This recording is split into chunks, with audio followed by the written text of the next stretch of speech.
Semana passada nós começamos a estudar a oração do Pai Nosso.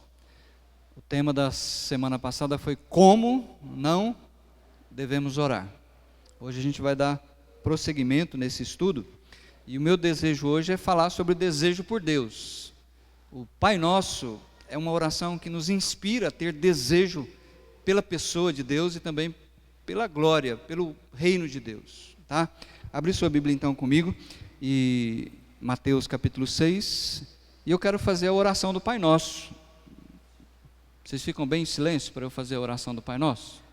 Fica, Rosângela. Então vamos lá. Vou esperar vocês abrirem primeiro a Bíblia. Mateus, capítulo 6, a partir do versículo 9. E eu vou fazer uma oração do Pai Nosso, tá bom? Preste bem atenção. Todos já abriram? Então vamos lá. Pai nosso, que está nos céus. Sim, estou aqui. Por favor, não me interrompa, estou orando. Mas você me chamou. Chamei? Eu não chamei ninguém, eu estou orando. Vou começar. Pai nosso, que está nos céus. Aí, me chamou de novo. Fiz o quê? Você me chamou, você disse: Pai nosso que estás no céu, estou aqui, como é que eu posso ajudá-lo? Mas eu não quis dizer isso, é que eu estou orando, oro o Pai Nosso todos os dias, sinto-me bem fazendo assim, é como se fosse um dever, não me sinto bem sem orar a oração do Pai Nosso.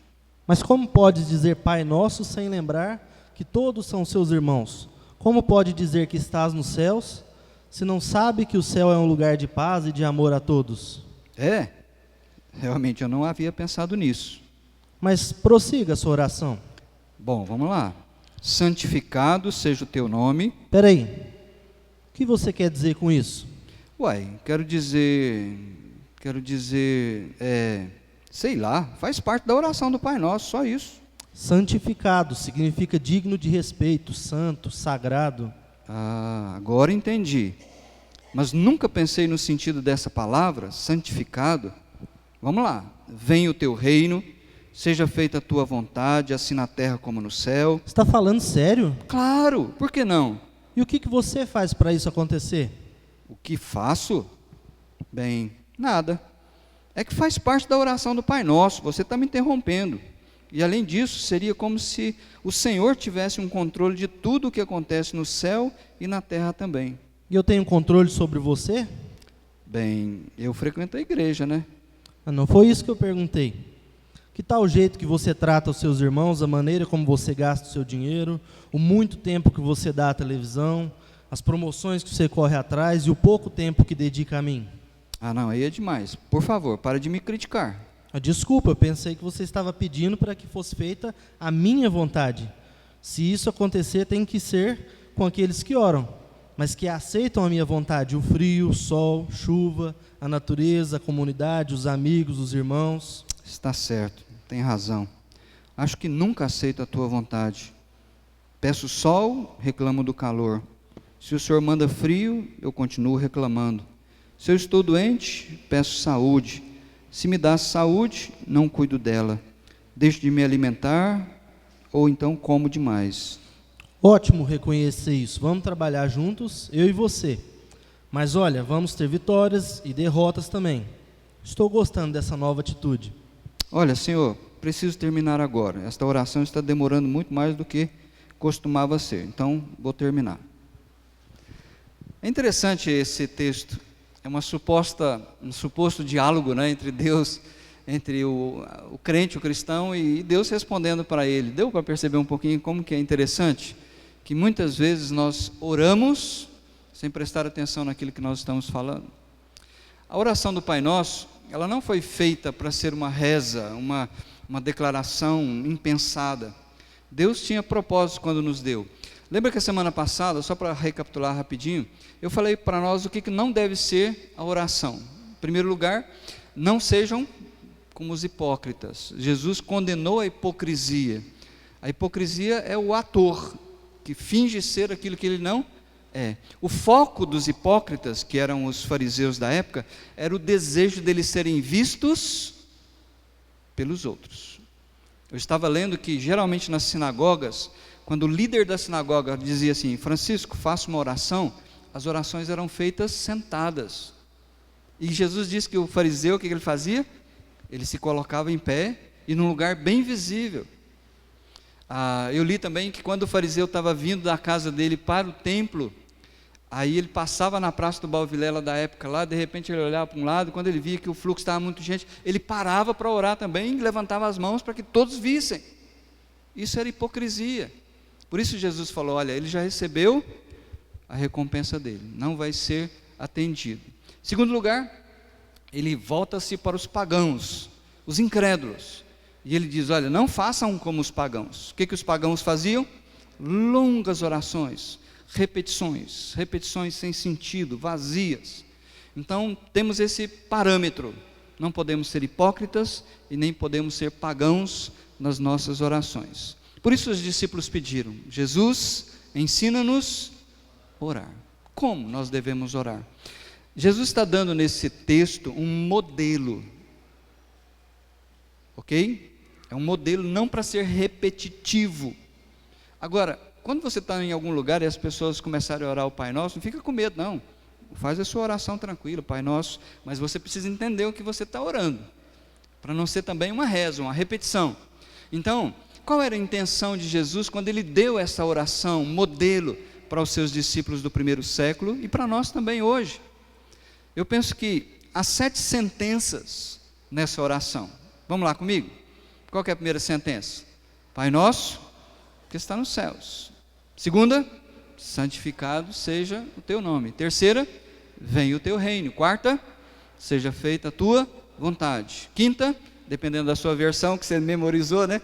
Dá-nos hoje o nosso pão de cada dia. Quinta, sexta, perdoa as nossas dívidas. E por último, não nos deixes cair em tentação. Aí algumas pessoas dividem essa frase, mas ao meu ver é uma frase só, porque tem uma adversativa aí.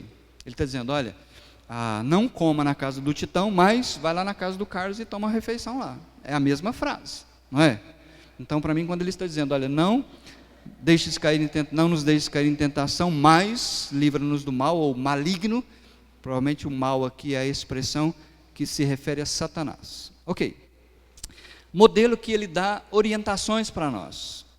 Então hoje eu quero dar algumas orientações dessa oração modelo. Em primeiro lugar, lembra disso, Jesus está nos ensinando que quando nós paramos para orar, existe uma invocação. Vocês entendem isso? Não é como você está aqui assim, ocupado e tal. Ô Paulinho, ajuda aqui. Não, para aí. Você não está conversando com o Paulinho. Você está se dirigindo a alguém que nós acabamos de cantar, cheio de glória, de majestade. Então, nessa invocação, Jesus está nos ensinando a quem nós devemos dirigir a nossa oração. Por que isso é muito importante?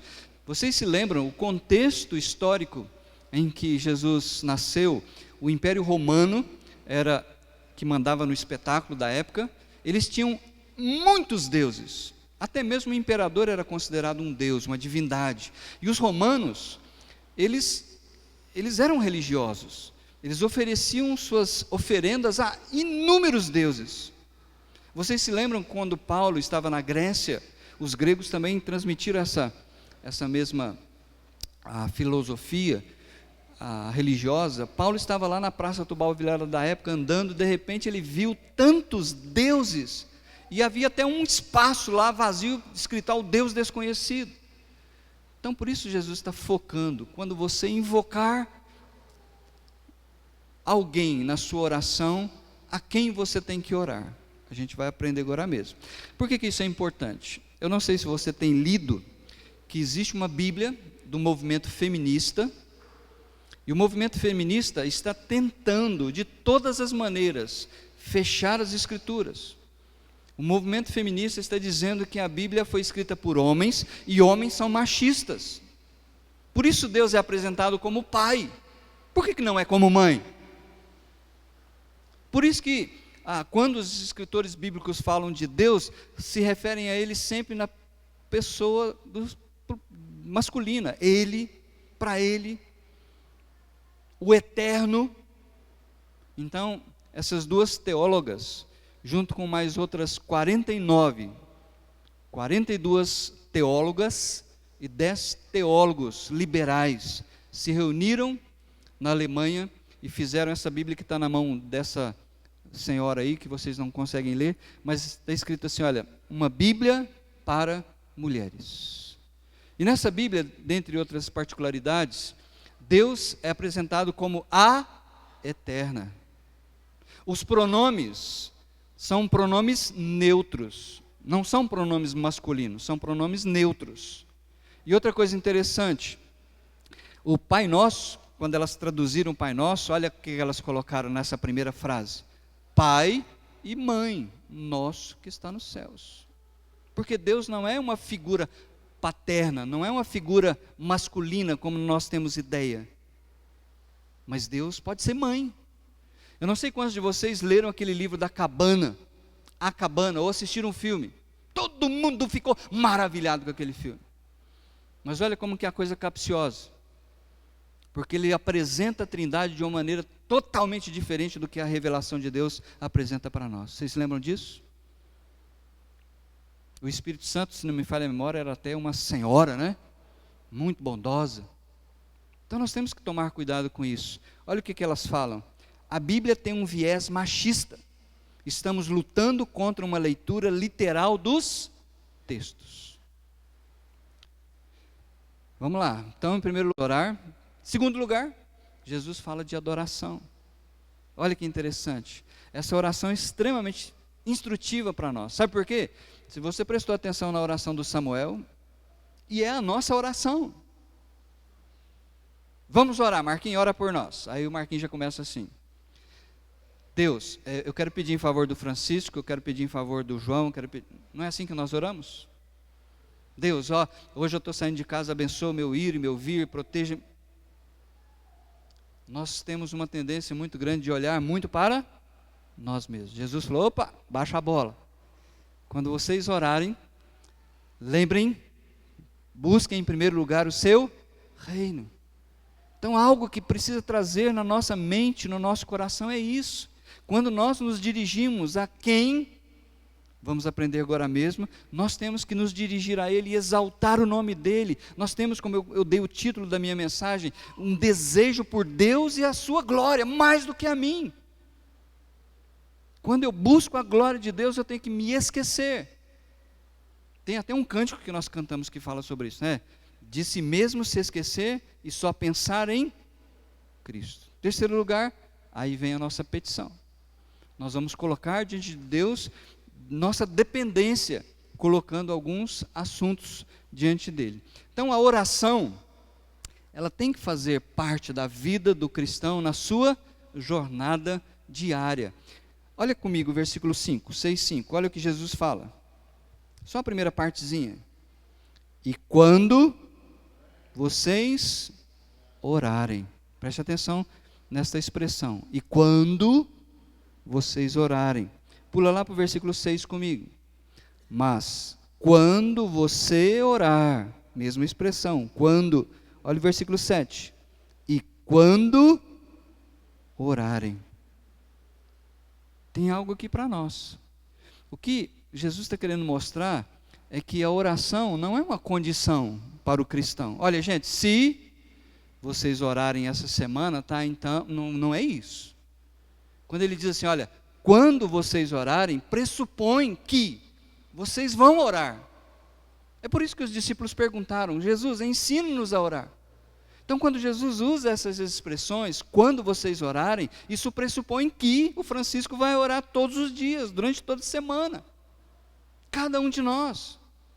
Não é uma questão condicional. Olha, se sentirem vontade, mas se estiver muito ocupado essa semana, beleza, deixa para a semana que vem. Então, vamos lá. Invocação. A quem devemos orar? A quem? Pai. A oração não começa com Deus. Embora nós estamos dirigindo a Deus. Mas olha que coisa preciosa Jesus ensina para nós. Primeira palavra da oração. É uma instrução muito gratificante. Ele quer colocar na nossa mente, no nosso coração, a quem nós estamos dirigindo. Pai. Ele está dizendo que há alguém lá no céu. Ele não está explicando o poder, a majestade desse ser, mas ele está falando, olha, você tem o privilégio de orar a alguém que é seu pai. Ele adotou você na família dele, pela vontade dele, diz a Tiago, ele gerou você, para você ser como as primícias, os primeiros frutos. Olha que privilégio. Eu e você temos que ter isso em mente. Não é uma mãe que está lá em cima, não é uma coisa que está lá em cima, é pai. Agora, eu sei que essa expressão, principalmente eu creio nas feministas, essa expressão pai, mexe com elas, porque na maioria delas, infelizmente, elas foram abusadas por um pai. Elas não tiveram um bom relacionamento com a figura masculina. Então elas projetam numa pessoa masculina toda a frustração, toda a tristeza, todo o asco que elas podem sentir por uma figura paterna. E aí então elas não conseguem aceitar e dizem que isso é machismo. Mas olha, o que nós temos aqui não é a elucubração de um ser humano. O que nós temos aqui é a revelação desse Deus Todo-Poderoso. Então quando você for orar, pare por alguns instantes, antes de já ir despejando as suas palavras, e entenda, esse ser a quem eu me dirijo é meu Pai, porque eu creio em Jesus, e Ele me deu o poder de ser feito filho de Deus, e Deus me adotou na sua família. Agora, Pai nosso, outra preciosidade, quando eu oro, Jesus não falou, olha, meu Pai, ou Pai meu, é Pai nosso.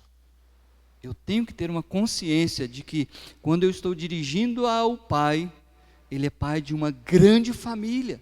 Eu tenho irmãos e irmãs espalhadas por esse mundo inteiro.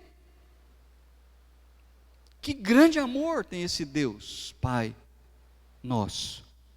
Então lembra disso, porque nós vivemos numa sociedade individualista, uma sociedade que pensa só em si mesma, e nós temos que nadar na contramão desse individualismo. Pai nosso que está nos céus. Ele não é um pai como a maioria, ou como todos os pais, porque todos nós temos pontos positivos, mas a maioria de nós temos pontos negativos. O nosso Pai, Ele só tem ponto positivo. Então o que nós deveríamos, não é olhar para um pai e dizer, está vendo, Deus é assim. Não. Nós devemos olhar para as Escrituras e dizer, Pai, esse é o modelo de paternidade que você tem. Um Deus que amou o mundo de tal maneira.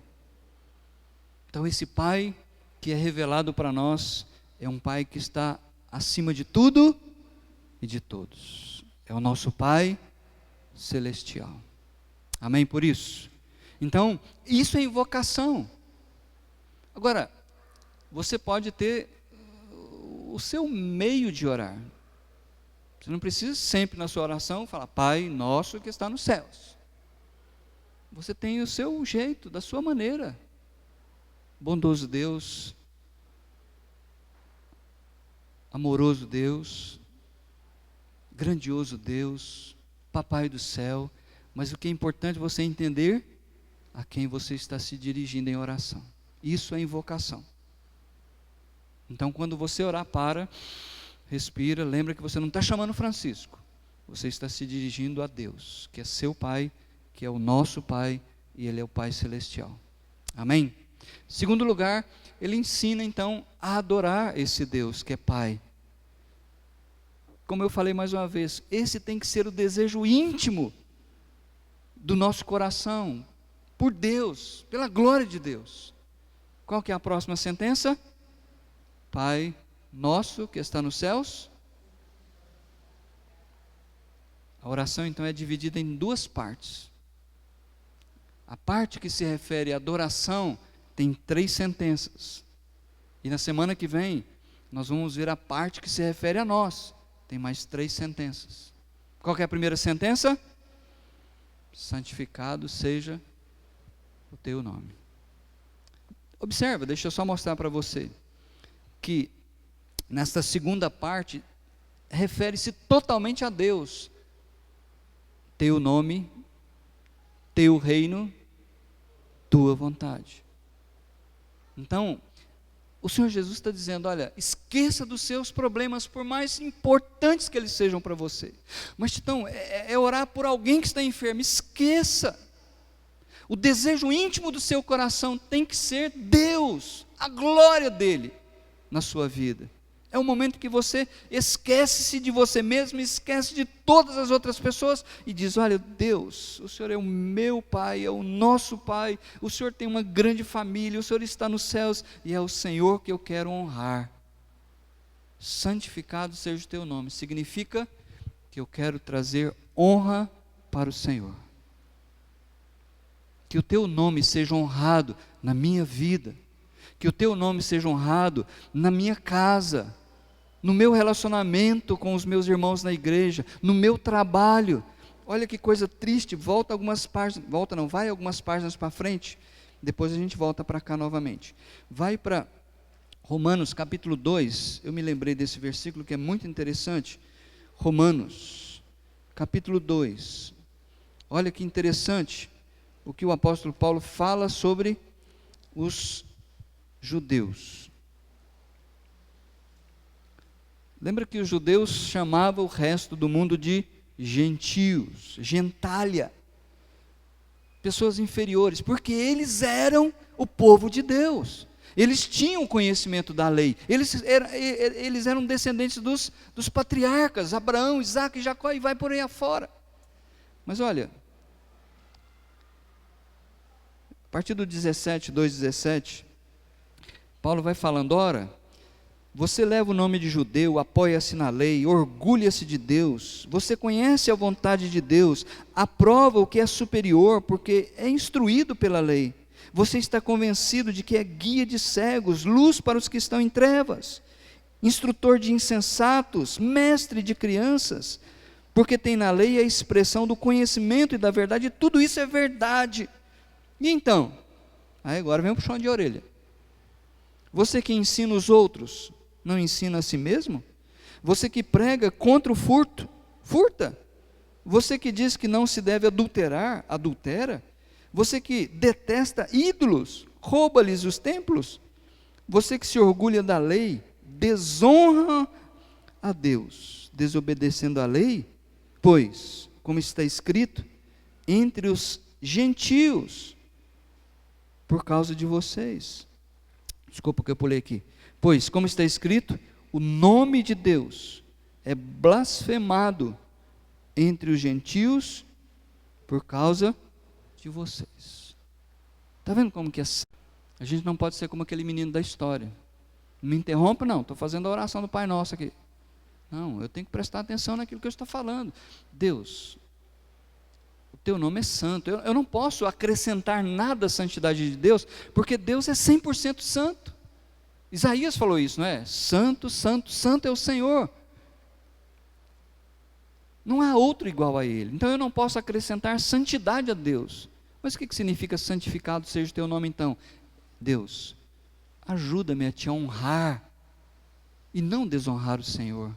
Me dá forças, que o teu Espírito Santo me capacite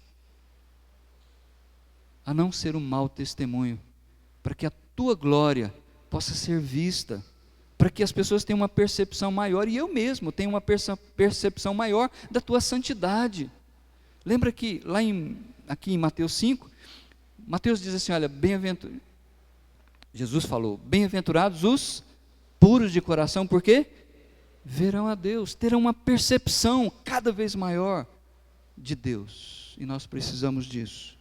Segundo lugar, venha o teu reino. Tem muitos grupos que acreditam que o reino já foi implantado. Nós não acreditamos assim. Nós esperamos a implantação do reino. Nós vemos nesse mundo muitas coisas injustas. Jesus não está reinando, não é possível. Ah, não, mas ele está reinando no seu coração. Nem no meu coração, às vezes eu deixo ele reinar. Mas a Bíblia diz que um dia ele vai vir, ele vai pisar aqui de novo. Ele vai reinar nesse mundo.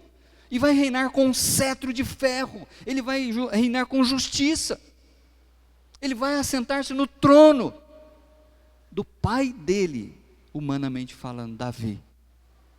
Ele não está assentado no trono de Davi lá no céu, porque Davi nunca teve trono no céu.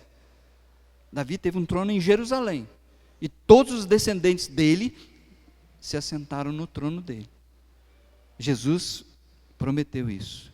Por isso que a Bíblia sempre fala, quando nós oramos, venha o teu reino, significa que ele ainda não veio. Nós não estamos nessa expectativa. E uma parte da oração, nós precisamos parar e dizer, Deus, manda o Senhor Jesus. Isso significa Maranata. Vem, Senhor Jesus. João terminou o Apocalipse dizendo isso, não foi? Maranata, vem, Senhor Jesus. Esse mundo está difícil demais de viver, parece que a gente está cada vez mais apertado aqui. Vem, Senhor Jesus. Nós precisamos desejar que o trono do Senhor Jesus seja preenchido. Será que essa é a nossa vontade? De ter, de fato, abrir mão de tudo aquilo que eu quero, de todos os meus sonhos, para dizer, Deus, eu desejo a implantação do teu reino aqui na terra.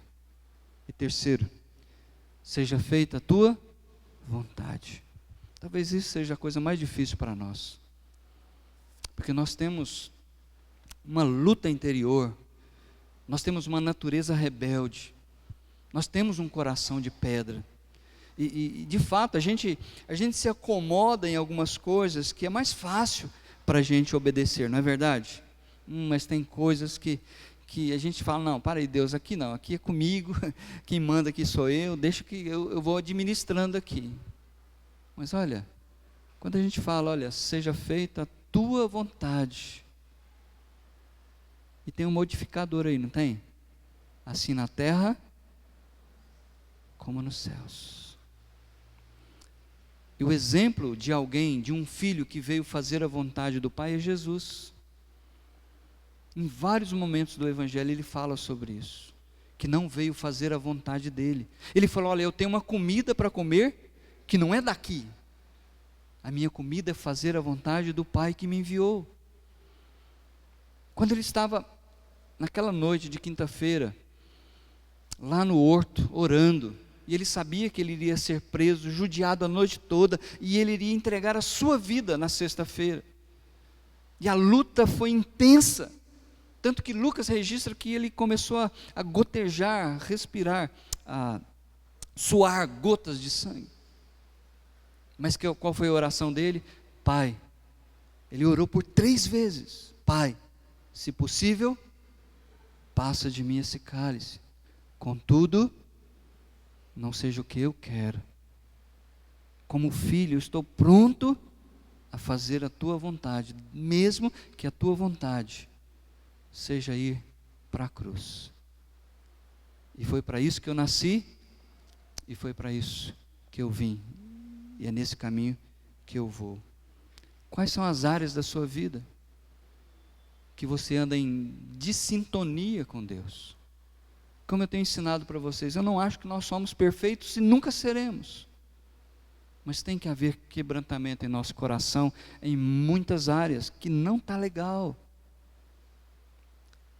Porque o nosso Pai, que está nos céus, Ele precisa ser honrado.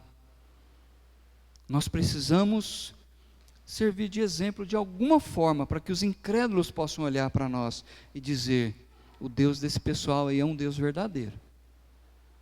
Seja feita a tua vontade. Fique tranquilo, eu não quero colocar peso em cima de ninguém. Eu não estou dizendo aqui que eu, Titão, sabe orar, não sei. Eu também estou com vocês no processo. Fica tranquilo, porque nós não sabemos orar como convém. Se você abrir sua Bíblia comigo mais uma vez para Romanos, eu quero te dar 3 razões, porque Deus ouve as nossas orações, mesmo quando nós não oramos como convém. Mas Jesus deu um modelo para a gente aprender. Primeira razão, Romanos 8.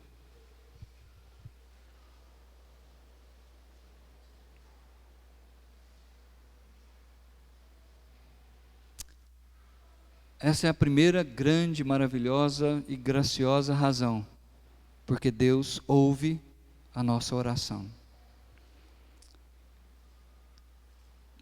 O capítulo está falando sobre a doutrina da justificação, e Paulo diz assim no versículo 34, quem condenará os cristãos? Foi Cristo Jesus que morreu, e mais, que ressuscitou, e está à direita de Deus, e também faz o quê? Intercede por nós. É por causa disso. É porque Jesus está à direita de Deus, e intercede por nós, é que Deus ouve as nossas orações. Mas a gente tem um outro texto aí, nesse mesmo capítulo, versículo 26. Diz assim, mas, da mesma forma, o Espírito nos ajuda em nossa fraqueza, pois não sabemos como orar. Mas o próprio Espírito faz o quê? Intercede por nós, com gemidos inexprimíveis. E aquele que sonda os corações, quem é que sonda os corações? O Pai. E aquele que sonda os corações conhece a intenção do Espírito, porque o Espírito intercede pelos santos. Santos são aqueles que estão lá no céu? Não, somos nós. O Espírito intercede pelos santos de acordo com a vontade de Deus. Então a primeira razão porque Deus nos ouve, por causa de Jesus. Ele está à direita do Pai, Ele é o nosso intercessor. Segunda razão, o Espírito Santo também intercede por nós. Quem que geme? Quem é que geme na oração? Não é o crente. Tem muita gente gemendo aí, mas não é o crente que geme na oração, é o Espírito Santo. É uma expressão que nos instrui, que o Espírito Santo, ele decodifica, ele traduz a nossa oração na linguagem do Pai. Porque a gente não sabe orar como convém. Então, às vezes, a gente pede umas coisas e o Espírito fala, ó, Pai, não atende não, porque isso não vai ser bom para ele. Entenderam a ideia? E terceiro lugar, o próprio Deus, versículo 28. Sabemos que Deus age em todas as coisas. Talvez a sua versão esteja diferente. Todas as coisas cooperam para o bem daqueles que amam a Deus. O sentido é o mesmo. Sabemos que Deus age em todas as coisas para o bem daqueles que o amam, dos que foram chamados de acordo com o seu propósito. Amém? Por isso a gente pode descansar e ter a tranquilidade de orar, sem ficar preocupado, aí será que eu cometi um agafe aqui? Fica tranquilo. Oração é um processo também de aprendizado. Eu gosto muito desse pastor, teólogo, já faleceu, né? Um americano, tem muitos livros maravilhosos, e ele diz, num dos livros dele, bem interessante, que ele aprendeu isso com um homem de Deus. E alguém perguntou para esse homem de Deus, o que é mais importante? Ler a Bíblia ou orar? E esse homem então respondeu, o que é mais importante para um pássaro? A asa da direita ou a asa da esquerda? Então, leitura da Bíblia, oração, são extremamente importantes para o nosso voo, para a nossa jornada. Adorar a Deus, vamos falar isso aqui comigo só para ficar gravado no coração? Porque Ele é Pai de todo aquele que crê em Jesus, seu Filho amado. Amém? Adorar a Deus, por quê? Ele é Pai nosso, não estamos sozinhos na jornada, somos o povo de Deus e somos da família de Deus, temos irmãos e irmãs, e não só aqui, nós temos irmãos espalhados por Uberlândia, por Minas Gerais, Brasil, mundo afora. Um dia todos esses irmãos, um dia toda a família de Deus vai estar reunida. Imagina a festa. Eu me lembro quando era menininho lá em Barbacena, Zezé era até um rapaz jovem ainda, o seu Alcides também. Gente, quando era domingo era uma festa lá na minha casa, porque todos os irmãos casados vinham com suas esposas, com os filhos, e a dona Geralda preparava uma bela refeição para nós. Lembra disso, José? E vocês têm essa experiência, né? Ontem eu ouvi a Rosângela falando que ia lá no aniversário do netinho. Gente, família é uma coisa bênção demais. Agora imagina a família espiritual, que um dia nós estaremos todos juntos.